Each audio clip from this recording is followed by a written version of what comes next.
मुनि समाज अर तीरथ राजू, साँचु सपत अघाई अकाजू।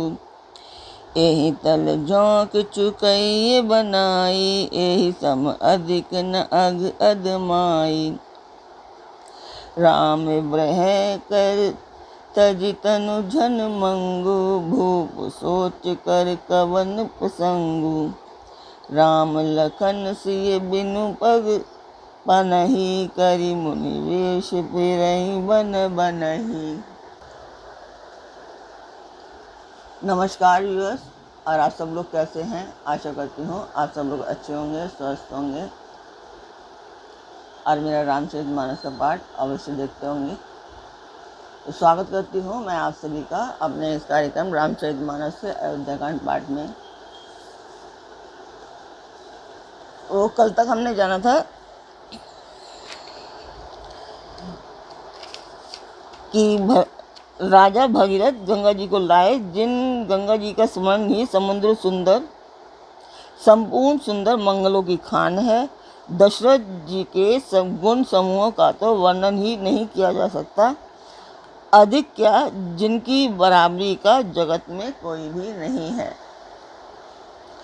जिनके प्रेम और संकोच के वश में होकर स्वयं सच्चिदानंद घन भगवान श्री राम आकर प्रकट हुए, जिन्हें श्री महादेव जी अपने हृदय के नेत्रों से कभी अघा कर नहीं देख पाए, अर्थात जिनका स्वरूप हृदय में देखते देखते शिव जी कभी तृप्त ही नहीं हुए।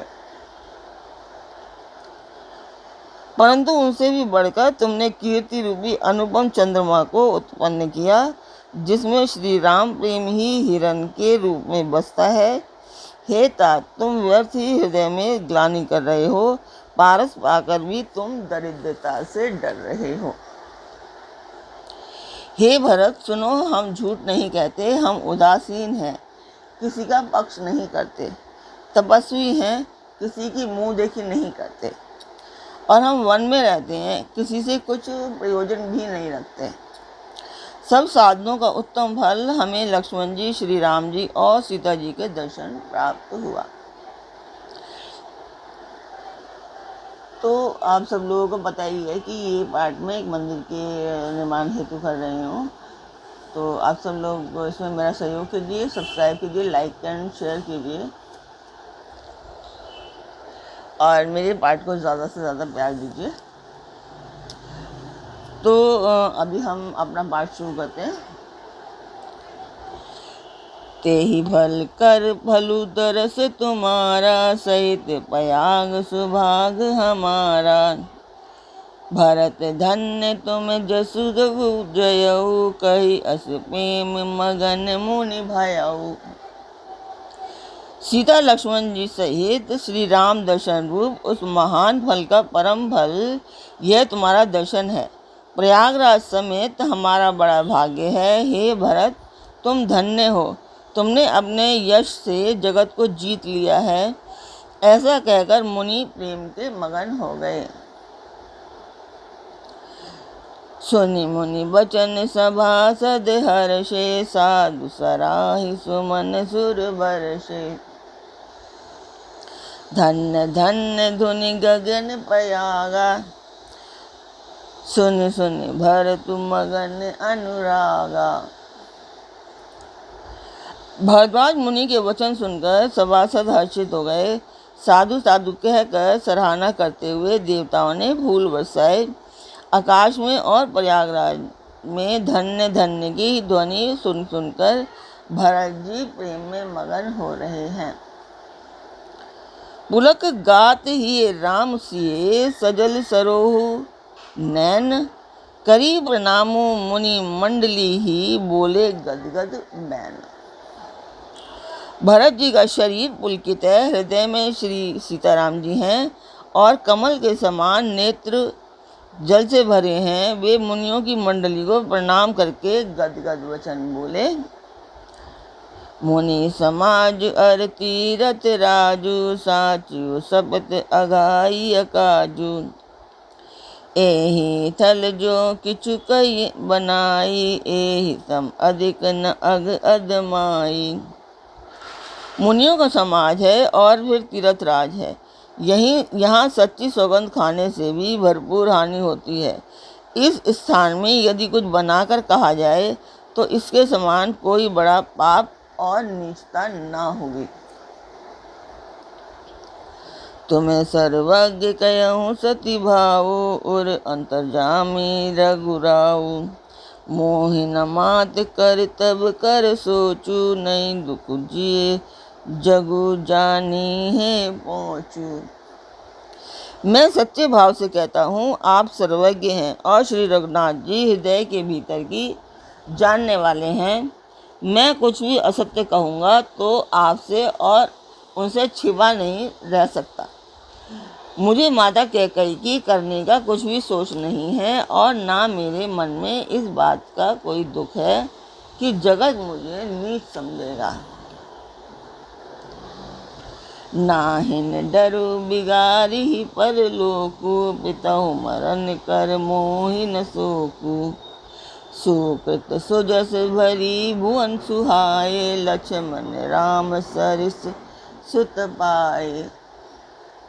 ना यही डर है कि मेरा परलोक बिगड़ जाएगा और ना पिताजी के मरने का ही मुझे शोक है, क्योंकि उनका सुंदर पुण्य और सुयश विश्व भर में सुशोभित है। उन्होंने श्री राम लक्ष्मण सरीखे पुत्र पाए। राम बृहत् तज तनु छन भंगु भूप सोच कर कवन प्रसंगु। राम लखन सिय बिनु पग पनहि करि मुनि वेश फिरहि बन बनहि।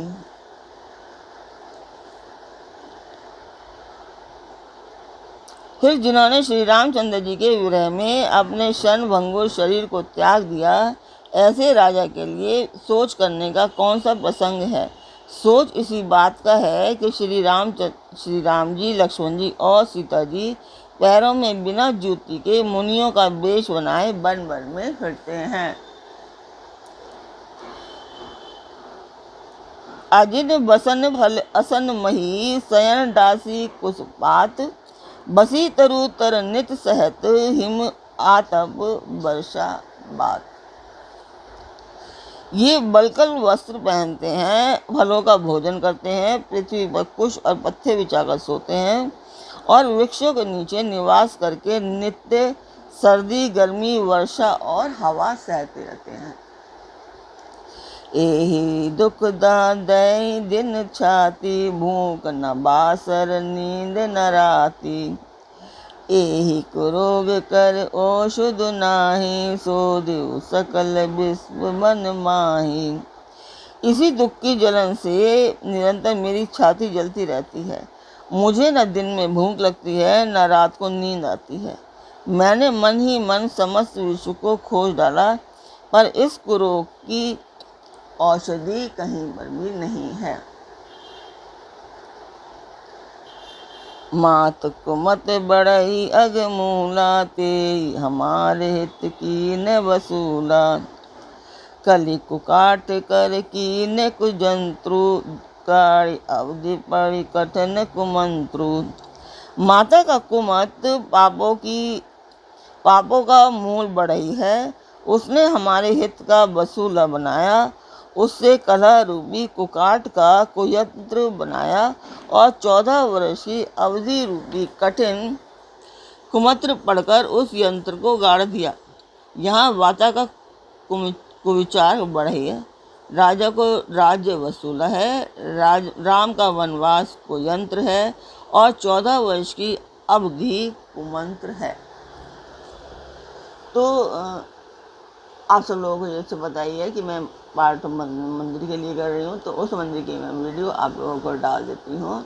आप लोग मेरे वीडियो को ज़्यादा से ज़्यादा प्यार दीजिए, सब्सक्राइब कीजिए, लाइक एंड शेयर कीजिए और अपने परिवार और मित्रगणों को भी ज़्यादा से ज़्यादा सब्सक्राइब करने के लिए कहिए। तो मंदिर की मैं वीडियो डालती हूँ, आप लोग देखिए और कमेंट बॉक्स में अवश्य।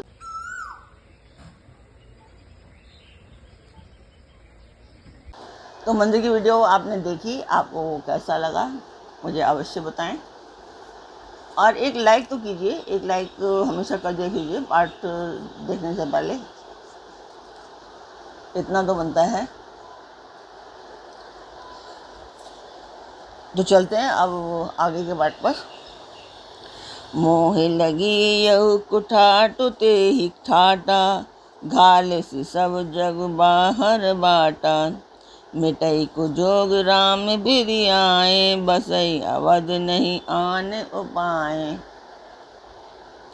मेरे लिए उसने यह सारा कुठाट रचा और सारे जगत को 12 बार मतलब छिन्न भिन्न कर डाला, 12 बार करके नष्ट कर डाला।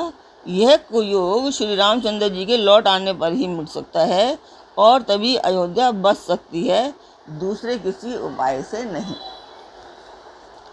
भरत वचन मुनि सुनि सुख पाई, सबई कीन बहु भांति बढ़ाई। तात करऊ जन सोच विशेषु, सब दुख मिटहि राम पग देखी। भरत जी के वचन सुनकर मुनि ने सुख पाया और सभी ने उनकी बहुत प्रकार से बढ़ाई की। मुनि ने कहा, हे तात, अधिक सोच मत करो, श्री रामचंद्र जी के चरणों का दर्शन करते ही सारा दुख मिट जाएगा। करी प्रबोध मुनिवर कयहु, अतिथि प्रेम प्रिय होहु। कंद मूल भल भूल हम देही, लेहु करी छोहु। इस प्रकार मुनि श्रेष्ठ भरद्वाज जी ने उनका समाधान करके कहा, अब आप लोग हमारे प्रेम प्रिय अतिथि बनिए और कृपा करके कंदमूल फल भूल जो हम दें स्वीकार कीजिए। सुनि मुनि वचन भरत ही सोचु, भयउ कुअवसर कठिन संकोचु। जानि गरऊ गिरु गुरु बहोरी, चरण बंदी बोले कर जोरी। मुनि के वचन सुनकर भरत के हृदय में सोच हुआ कि यह बेमौके के बड़ा बेढब संकोच आ पड़ा। फिर गुरुजनों की वाणी को महत्वपूर्ण समझकर चरणों की वंदना करके हाथ जोड़कर बोले, सिर धरि आयसु करई तुम्हारा, परम धर्म यहु नाथ हमारा। भरत वचन मुनिवर मन भाए, सुचि सेवक शिष निकट बुलाए। हे नाथ, आपकी आज्ञा को सिर चढ़ाकर उसका पालन करना यह हमारा परम धर्म है। भरत जी के ये वचन मुनि श्रेष्ठ के मन को अच्छे लगे। उन्होंने विश्वास पात्र सेवकों और शिष्यों को पास बुलाया। चाहिए कि भरत बहुनाई, कंद मूल भर आनहु जाई। भले ही नाथ कही तीन सिर नाये, प्रमोदित निज निज काज सिधाए। और कहा, भरत की बहुनई करनी चाहिए, जाकर कंद मूल और फल लाओ। उन्होंने हे नाथ बहुत अच्छा कहकर सिर नवाया और तब वे बड़े आनंदित होकर अपने अपने काम को चल दिए। मुनि ही सोच पाहुन बड़ नेवता, तसी पूजा चाहिए जस देवता। सुनि रिधि सिद्धि अनिमादित आई, आयसु होई सो करहि गोसाई। मुनि को चिंता हुई कि हमने बहुत बड़े मेहमान को न्योता है, अब जैसा देवता हो वैसी ही उसकी पूजा भी होनी चाहिए। यह सुनकर रिद्धियाँ और आदि मणि सिद्धियाँ आ गईं और बोली, हे गोसाई, जो आपकी आज्ञा हो सो हम करें। राम बिरह व्याकुल, भरतु सानुज सहित समाज। बहुनाई करी हरहु श्रम, कहा मुदित मुनिराज। मुनिराज ने प्रसन्न होकर कहा, छोटे भाई शत्रुघ्न और समाज सहित भरत जी श्री रामचंद्र जी के विरह में व्याकुल हैं। इनकी बहुनाई करके इनके श्रम को दूर करो। रिद्ध सिद्ध सिर धरि मुनि बर बरनी, बड़ी भागिनी आपु ही अनुमानी। कहहि परस पर सिद्धि समुदायी, अतुलित अतिथि राम लघु भाई। रिद्धि सिद्धि ने मुनिराज की आज्ञा को सिर चढ़ाकर अपने को बड़ी भागनी समझा। सब सिद्धियां आपस में कहने लगीं, श्री रामचंद्र जी के छोटे भाई भरत ऐसे अतिथि हैं जिनकी तुलना में कोई नहीं आ सकता। मुनि पद बंद करिए सो आजू, होय सुखी सब राज समाजू। अस कहीं रचे सुरुचिर गृह नाना, जेहि बिलो की बिल खाए बिमाना। अतः मुनि के चरणों की वंदना करके आज वही करना चाहिए जिससे सारा राज समाज सुखी हो। ऐसा कहकर उन्होंने बहुत से सुंदर घर बनाए जिन्हें देखकर विमान भी बिलखते हैं, मतलब कि लजा जाते हैं। तो आज का पाठ हम यहीं पर पूर्ण करते हैं। कल फिर मिलेंगे एक नए पाठ में, एक नए उमंग, एक नई तरंग के साथ। तब तक के लिए नमस्कार। आप मेरा चैनल सब्सक्राइब करना ना भूलिए और परिवार और मित्रगणों को भी सब्सक्राइब और लाइक एंड शेयर करने के लिए कहिए।